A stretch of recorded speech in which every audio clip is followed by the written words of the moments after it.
these questions from FDA too. Hmm. So the overall, what is happening here is like, the time is getting wasted, and also the the molecule that is supposed to be out in the market helping the patients is getting delayed. So the FDA has recommended the CDs.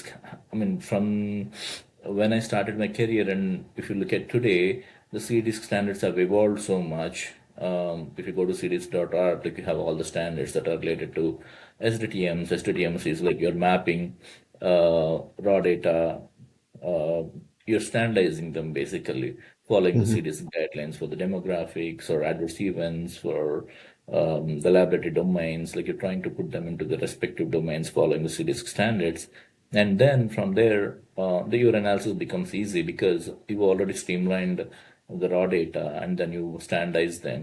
And doing the analysis following the ADAM IG, like it is very simple. You have ADSL and the BDS data set structure, and you have the occurrence data sets.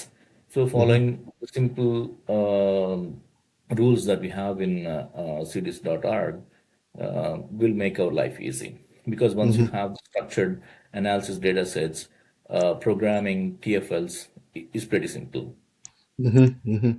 And I want to obviously, talk a little bit about, obviously the submissions you've done within gene therapy and those areas. And I guess what does, when programmers are being involved with submissions for specific drugs, what does that actually entail? Because obviously in different sectors, we sort of know a little bit more about what clinical development are involved in submissions, but how does a statistical programmer, what's their role within a submission for a new drug going to like FDA approval?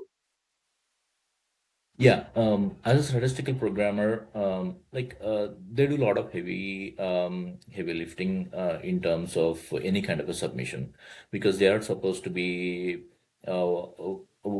technically starting from the ACRF, and then you're doing your STTMs or doing your ADAMs, and you're doing your TFLs, and then we have to create the e-submission packages like the XPT files, different.xmls, which includes the style sheet as well.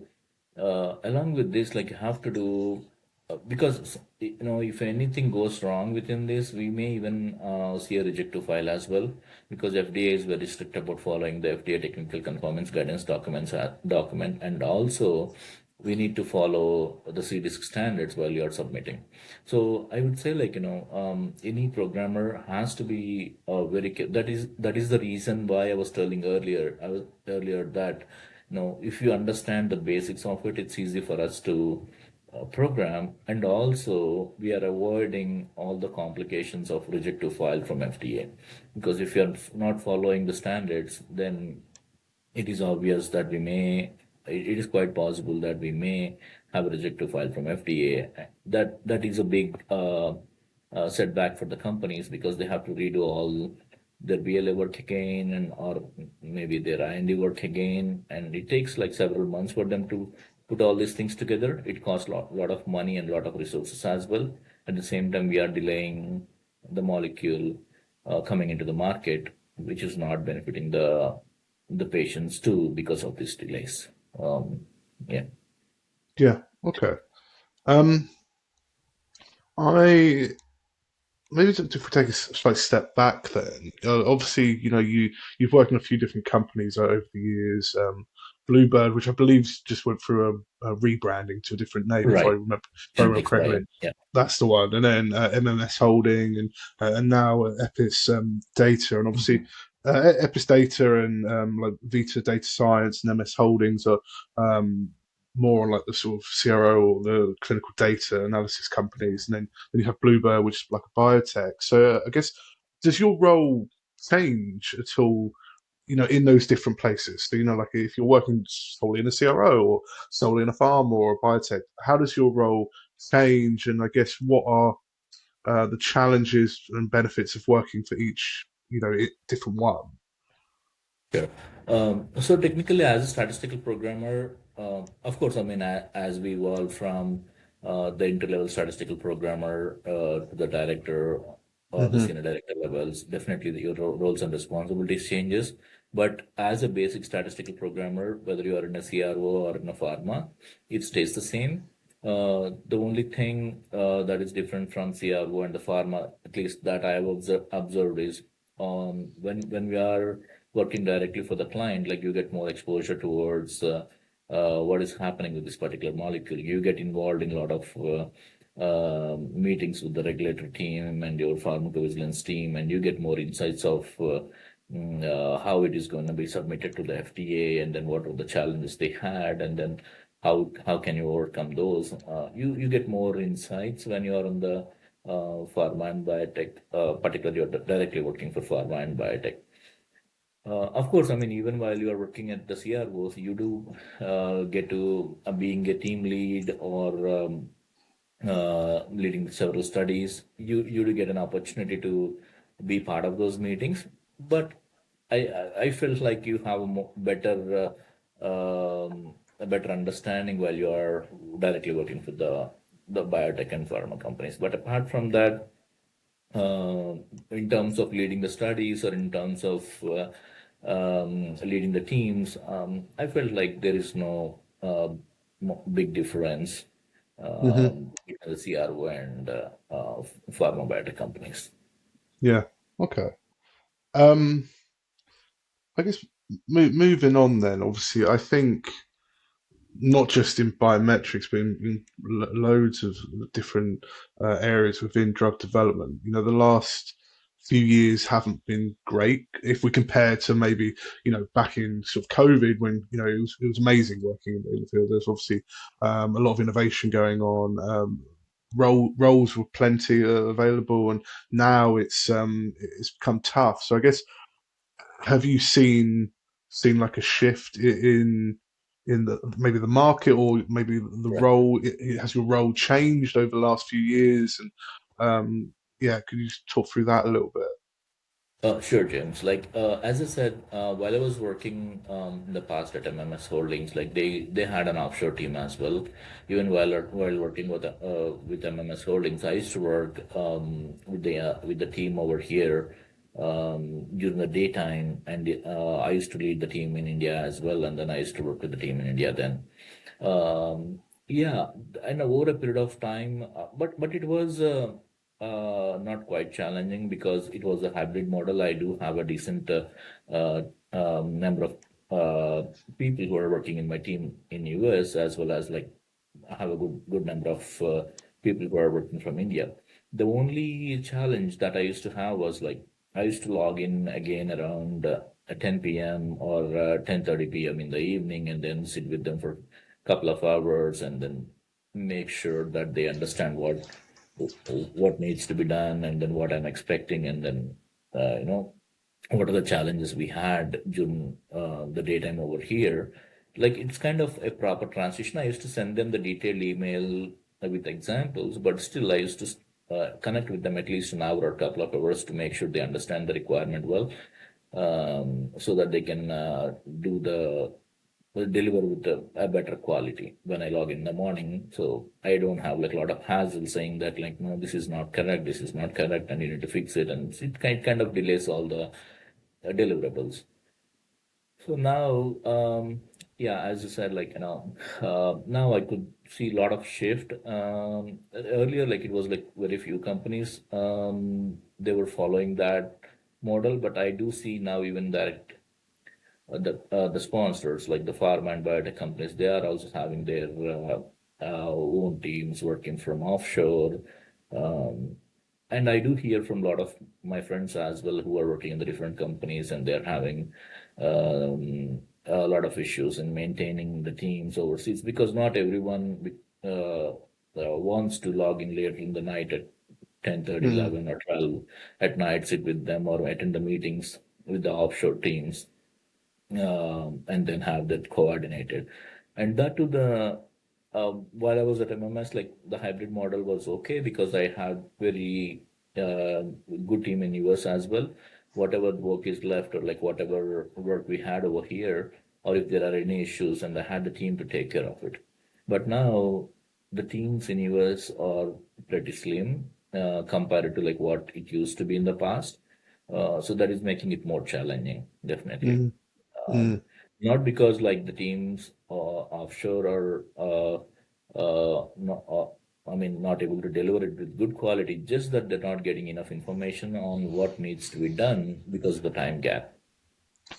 Yeah, I think you think what's the difference between us now? About 5 hours. It's about 9 o'clock Yes. in the morning, which does in theory doesn't sound a lot, but in practice it is quite. I mean, I'm coming towards the end of my day. You've just started, and even simple things like just motivation drops. I actually get better as the day goes on. In the morning, I'm terrible, but other people work differently, and it does sort of yeah, it makes it hard doing that cross Atlantic sort of Yeah, but at least s- working with the UK team, because even then late in the later stages, like MMS have started building their UK team as well. mhm. That made our life little easy because the UK is kind of a bridge between both the Yeah. time zones. At least Hmm. they're available until like our 12 p.m. 12 p.m. here. So that way, like, if we had any issues or if we had anything that we needs to communicate to the team, and if we want them to address any of the outstanding things that went wrong. So we always had a chance to communicate with them and have them fix those. At least, like, they had a better understanding of what needs to be done, and then once they come back in the morning and they get it done before we log in next day morning. So that was a little it was a better approach, I would say. Yeah. Yeah. Okay. And I guess obviously you've been in programming now for decades now. Um, how has it changed? I know you're not doing, excuse me, you're probably not doing the day-to-day programming like you used to do 10, 15 years ago, but I'm sure you've seen like a shift. Like if we just simply like an initial one is R is becoming a lot more prominent within the field.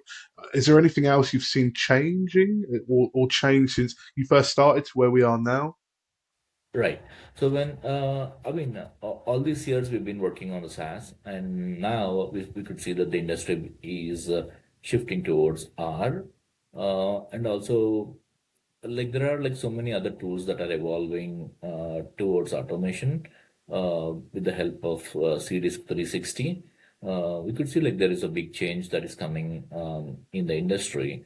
So that's the reason why, like, for any a statistical programmer who is in pharma and biotech industry, I would say, um, if you are more focused in learning the domain technically in terms of the standards and understanding the therapeutic area as well, um, it doesn't matter like if it is SaaS or if it is R or if something new comes up in the near future.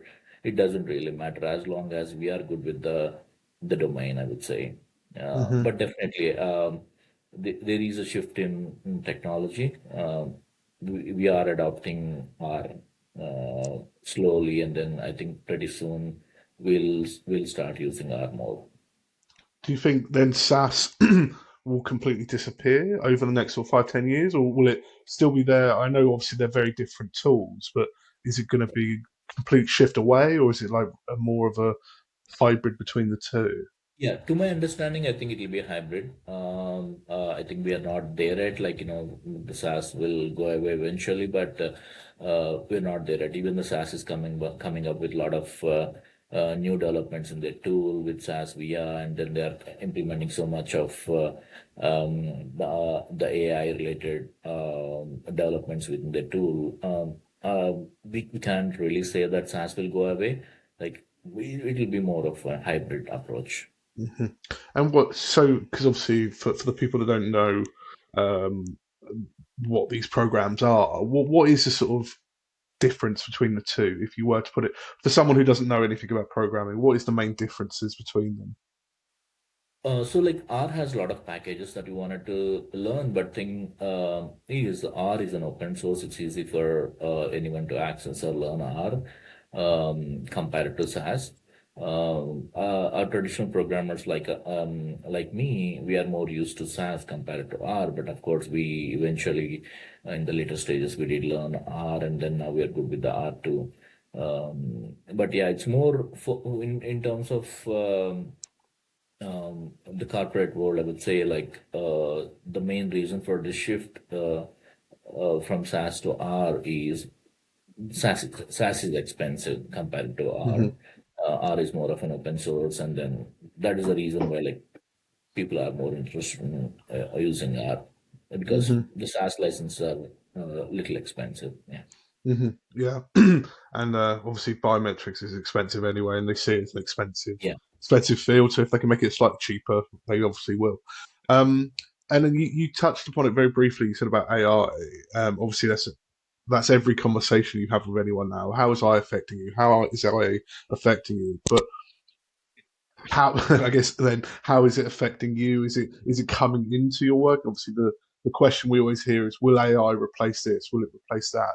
How has it been for yourself? And do you implement it? And have you seen it affecting the day to day working of a programmer? Right. So yeah, as I said, like using CDs for the 60, there are several tools that are coming into the market right now, which are trying to automate, say for example, the protocol writing or the STTMs or the Adam, even the analysis data sets. Some of the companies are automating the analysis data sets as well, and they're automating the TFLs too. So what it does is like say for example in the earlier days if it takes for us to program couple of weeks to generate all the STTMs for that particular study. Now with these tools, it doesn't take a lot of time. It hardly takes like I mean, very, very, very. It depends on the size of the study and also how the database is built. But using these tools, it is pretty quick. And also the number of resources that we need to generate these STTMs. Uh, I would say like even 30-40% of the people are good enough. Because of course the tool does majority of the work, but still we need the programmers to make sure what has been done by the tool is validated and then it is done as expected. Uh, so yeah, I mean, I would say like in uh, in the short term, yes, it may impact the jobs a little bit, but in the long run, if you see, because of these tools, um, these pharma and biotech companies will be able to start more clinical trials and they'll be able to deliver more studies or molecules pretty quickly. I mean, as they see the results are coming pretty fast and they'll be conducting more trials and they may need more people. Of course, even though we have AI or you have all these automation tools, but still you need a lot of people who needs to handle these tools and have the work done. So Hmm. that is the reason why like I may be repeating again, but again, if you are very good with your subject in terms of not just programming, you're very good with your clinical trial domain knowledge and also with the CDISC standards and FDA technical conformance guidance documents or anything that is needed for the submission, you always have a job. Yeah, yeah. I've spoken to obviously quite a few people about AI, and because there's obviously loads of jobs that because they say it about recruitment, for example, they say about anything financial, programming, and I always say AI. It might get to that point where in a decade's time where it can do what humans do and what you can do, but at the minute it can't interpret data. It can't um, build relationship. It can just present data. It can't do anything with it or make assumptions. And until it gets to that point, I just don't think it's quite there yet. And like you said, Yeah, you need a human to right. take what it does. I guess talking about obviously how the changes and the future for someone who's maybe currently at university or just doing their masters or finishing their PhD and they want to be a programmer, they want to work in drug development. I guess what would be your advice? Maybe obviously we've spoke about R, so they need to learn R as a programming language. But what would you do to maybe get them from finishing university to in their first job, and hopefully in 10, 15 years be where you are now? What would you recommend to the future generation? Yeah, so Cities has a good program. So for anyone, if say for example, like if you just want to be a programmer, the Hmm. statistical programmer, just learning SAS or R or Python or these programs is good enough. Because the statistical programming, it is widely used. It's not just in pharma and biotech industry. It is used in financial or Hmm. healthcare or in several other industries. But if you really want to get into pharma and biotech industry where you wanted to work on the clinical trials, the first and foremost thing that we need to understand is how these clinical trial data works or how these clinical trials are conducted. So technically, like we need to, the clinical trial is nothing different from what we do in our day-to-day life. Technically, like when we go to a doctor, what do they do? Like, initially they collect our demographic information, like age and then ethnicity and then all those information. And then like once you go inside, what do they do? Like they collect our vital signs. And then after that, doctor sees you and he, for the diagnosis, he recommends some tests. So it is a sequence of things that are going even when we go to a clinic in the similar, pretty much the same thing that happens in the clinical trial.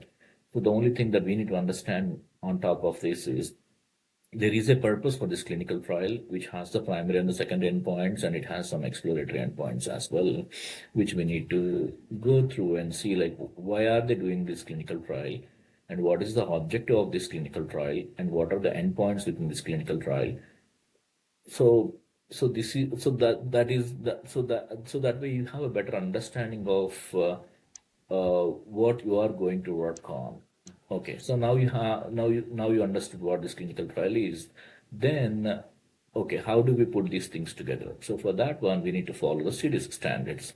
So CDISC comes in play in how you're mapping this raw data into the STTMs, and then how you're analyzing the data following the Adam IG, and then how are we doing the TFLs following the TFL shells that are prepared by the statisticians.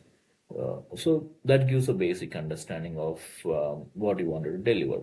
Then comes the actual work of statistical programming, where you'll be using either SAS or R for you to do all this work and create either the data sets or the tables, listings, and figures, or the XPT files. Um, yeah. So for the students who are coming out of the university, so I would, even before choosing this field, I would ask you to get a basic understanding of what are the clinical trials and what are the standards. Because series.org, it is freely available for anyone. Anyone can go in there, log in, and then see what the standards are, try to understand. And if you're really interested in the clinicaltrials.gov, I mean, technically, like you can even go into clinicaltrial.gov and then look for like what were the studies that were already submitted in the past, and take a look at those results and try to understand what those clinical trials uh, were done on, and then how it is benefiting. So anyone who has a passion towards uh, helping the people who are in need of these drugs, I would highly recommend coming into the pharma and biotech industry. The statistical programming is not tough. Learning SAS or learning R is not tough, but the main important thing is understand the clinical domain is important. But if you don't really get that part, then I mean, you could be a superstar in programming, but still it'll be really tough for you to survive in this particular industry. Hmm. And I guess for the future, is there um, is there a particular maybe indication or area that you see is going to be quite big in the next sort of 5-10 years, that if again for guys and girls coming out of university, they should really try and get some experience in, say, like the oncology or whatever it might be? What would you recommend, and what's your view for the future? Yeah. So right now the gene therapy is evolving, particularly for the rare diseases. Hmm. Um, of course, oncology is always uh, Why do you, when you say gene therapy is evolving, what do you mean by that? so Like like what? a lot of pharma and biotech companies are doing a lot of research on Okay. these rare diseases of following like gene therapies technically, rather Hmm. than the traditional methods of treating them. Uh, so earlier, like for example, Bluebird Bio for the beta thalassemia, they were the first ones to have Zentaglo approved. In a similar way for the sickle cell anemia, they were the first Yeah. ones Lyfgenia approved. So I worked on both the molecules. I was, for Zentaglo, I was the lead for statistical programming team, and I've been part of Lyfgenia team as well. So it was yeah. Similarly, like there are several other companies who are working tremendously on several rare diseases using several techniques in gene therapy. Um, Yeah. Okay. Yeah, I did see that. Yeah, the first ever for the sickle cell. Um, again, you you said that more and more are now getting involved in rare diseases or the gene therapies. Uh, I guess from someone from the outside like me, why is that? Why is that the case? Why are they getting more and more involved? Because surely, like I said, like sickle cell and all these other diseases have been there for a long time. Surely they could have done this 20, 30 years ago. Why now is it evolving um, into that sort of more of a push towards those sure. trials? Sure. Say, for example, like if you take beta thalassemia, it's a rare disease. So, what is happening in this scenario is not going into more details, but just to give a high level. Yeah, yeah.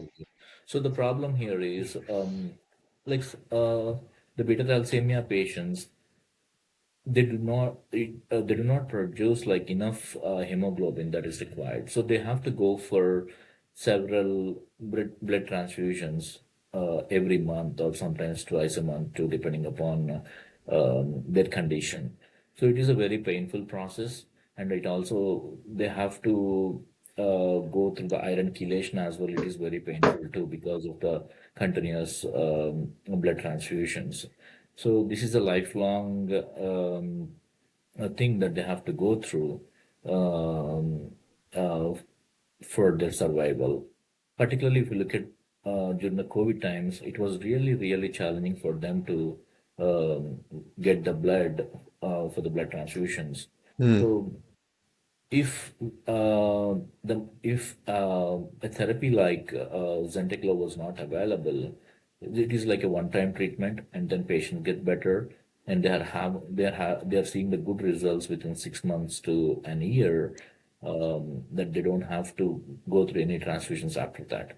So, which hmm. is really a life-changing Yeah, thing for all these beta thalassemia patients, and uh, I'm very proud, or I'm very happy that I've been part of this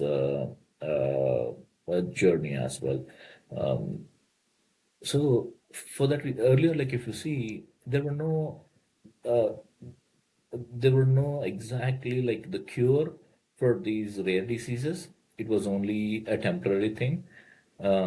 So now, when they see a success in gene therapy, particularly with the companies like Bluebird getting into the beta thalassemia and a major disease, the sickle cell anemia, it gives confidence in several other biotech companies as well that they can uh, follow a similar or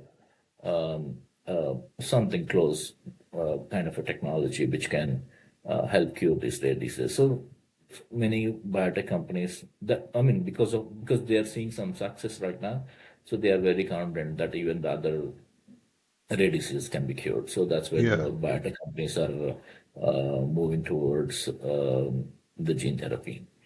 yeah, yeah. I guess that must have given like incredible job satisfaction, that Yes, submission, because I know obviously a lot of drugs go to market and some are that help ailments, but to go from lifelong blood transfusions to right, nothing, it must be right. immense for anyone suffering with that disease. Because yeah, I never thought of COVID affecting stuff like that. You don't Yeah, you don't think of stuff like that. I was thinking about I was bored that I was stuck at home. I wasn't thinking about stuff like yeah, that. That's really yeah. yeah. I'll Because I'll be thinking about that later. yeah, because even during the COVID, like we hear to the patient stories. It was really, really, yeah. Honestly, like I was into tears as well, hearing to some of the stories, and then we were like Yeah, thinking, this molecule should come into the market pretty soon. This therapy should come into the molecule pretty fast. That's the reason why we were working day and night. Like sometimes even like not sometimes I would say like many days for the BLA submissions. I used to work even till 12, 1, 2 at night, and then we used to work pretty hard because we heard those stories, and then I was kind of that really moved me. Yeah. yeah. Is there an indication that you'd like to work on moving forward, or maybe like a specific disease or ailment that really is sort of like your um, I would love to work on that. Yeah, so in my career so far, I did not get a chance to work on any of oncology related molecules. So I'm definitely looking forward to work on the oncology studies. Yeah. But yeah, my main therapeutic areas that I worked on were the central nervous systems, the cardiovascular, anti-infectious diseases. I worked on anti-infectious disease for a very long time, probably around 5, 6 years, Hmm. and then I worked on several gene therapies even before Bluebird, and then in Bluebird, I did work on the gene therapy molecules.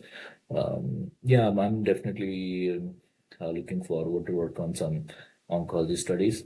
It's not that I'm not aware of, or I don't know how to do these oncology studies, but I definitely wanted to be uh, deeply involved in the study and then work on um, the trials. Yeah. Okay. Yeah. Yeah. And I get what one question would like to know or is what's one thing you love about programming within drug development that you wish stays for a long time? And I guess maybe on the other side, what's one thing you hate about programming and you hope disappears? Yeah. So I the one thing I love the most about statistical programming, particularly in pharma and biotech industry, is this is directly helping the people in need. So it is really a big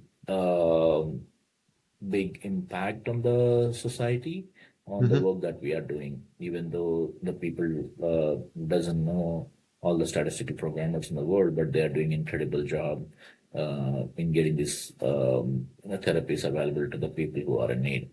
The one thing I don't say like I don't like it, but the one thing that I am missing in my life is we had to work like several hours because we are dealing with, we're not just, say, for example, if you are doing statistical programming in the financial sector, you get a request and you generate some output and then you're done with the job. But when it comes to the clinical trials, it doesn't work that way. You have to look at the data very carefully because one mistake can cause it shows impact on millions of people out there in the world. So you have to look into the data very carefully, make sure uh, there is no error in what you did. So you have to spend so many hours looking into the data, or working on following the standards, and also the statistical analysis plan, looking at the primary endpoints, secondary endpoints, and making sure that you are delivering it right. So you're not trying to do the benefit to the company. Say, for example, if the molecule is not good, then you're not going to show that the molecule is good. You're saying that molecule is not good because that is your job. You should not be getting, I mean, you should not be, yeah, letting the drugs which are not good into the world as well. So you have a lot of responsibility. For that reason, you have to spend so many hours working on this data. Hmm. Uh, for that I mean, yeah, since we are working on so many, I mean, so much, so many hours, uh, particularly in making sure we're delivering with the right quality, we miss a lot of family time. And I would say, like, I don't know, my daughter is 7 years old. I hardly spend any time with her. I really miss spending time with her. That is one thing I Hmm. would say. Yeah, which I don't say I hate, but yeah, I'm not Wish would happy. Like change. I don't Yeah. say like I did a good job as a father there. No, no, no, no. I understand what you mean. No, it's the thing I always say that because obviously I speak to loads of people like yourself that and I guess yes, it is true about all areas of drug development that, but without you guys, these drugs would never get to market. They would no one would understand any of the trial data. They would just run this run this clinical trial and then be sitting there scratching their heads, go, did it work? Did it not work? And so it really flies under the radar. And and I always say when it's going well and you're doing your job correctly, no one cares. And then Right. when it's going badly, then you get moaned at. So Yes. it's a tough life being within the biometric space. But Yes. yeah, and I know obviously you get paid for your time, but you get paid from the start of the day to the end of the day. But the end of the day doesn't finish at 5 o'clock. It finishes whenever you finish whatever you were working on. And you don't get paid for that, and people don't see that, and they Correct. just expect you to do the work and um, take the rewards for when the drug goes to market, or Exactly. if Yeah. if it does go to market, I should say. Um, okay, and just trying to think of what else we could tell about programming. I guess is there anything, or maybe like not a myth, but what people think of statistical programming within pharma, what they believe you guys do, but in reality you do something different? Is there anything like that you find? No, yeah, I mean, technically, like, it is all about like how, as a programmer, how you see yourself, basically. Hmm. If you're able to adapt to the cross-functional activities. Let's say, for example, uh, in my career, like, there are two people who set the standards for me. I would say, like, when I initially started, there were a couple of advices I got. One is from initially from one of my mentors, Narsimha. He said, like, hey Srinivas, don't look for the money. First learn the subject, and then you are all good. So even till date, I still follow the same principle. I focus Hmm. on my work, and the work pays me, and I'm very satisfied with that because I have a lot of satisfaction in the work that I do. And the second advice that I got from my manager, James Bademian, while I was working at MMS Holdings, he gave me a free hand, and then he did let me get involved in data management, statistical programming. I used to work very closely with the biostatisticians as well, technically, like every cross-functional team. And he, even though like my experience was not like, like 5 years or 6 years, 7 years to lead the teams, but he still gave me an opportunity to lead the team. And then when I asked him, I said, like, hey Jim, no, this is all the experience I have. Like, he said, like, no, I believe you. As a leader, you should believe your team, and I strongly believe you. So yeah, he that okay. So you should get into based on I mean, I talk to him. Even now I talk to him pretty often. In the initial days, based on the advice he gave, so you should have a leader mindset than a Hmm. manager, or thinking that you're just a programmer. So I mean, you don't have to be leading the teams, but when you have a leader mindset, so you will be able to work in teams pretty well. Hmm. If someone is not able to do the tough task, rather than telling him, like, hey, why are you not able to do it? Instead, sit with him, try to help him, and make him understand what the task is. So from the next time, he'll be able to do it. Hmm. not necessary that everyone knows everything, right? It's learning process, continuous learning process. Hmm. Yeah, no, definitely. And I've always said hard work beats talent. That's what Yes. I think always. And yeah, you need to learn. And yes, learning. Thankfully, when I started my post university, my first job, one of my managers, he used to let us make loads of mistakes, but only the once. You could only make the mistake once, and then he would teach us or like tell us how to do it properly. And then afterwards, if you made a mistake, and then you get moaned at. But it was Yeah. always let you fail first because you learn from that failure more than if I keep stopping you and go, no, you're going to do that wrong. You're going to do that wrong. You won't learn from that. It's actually better to fail at something, learn it, and then Yes. you sort of learn from that way.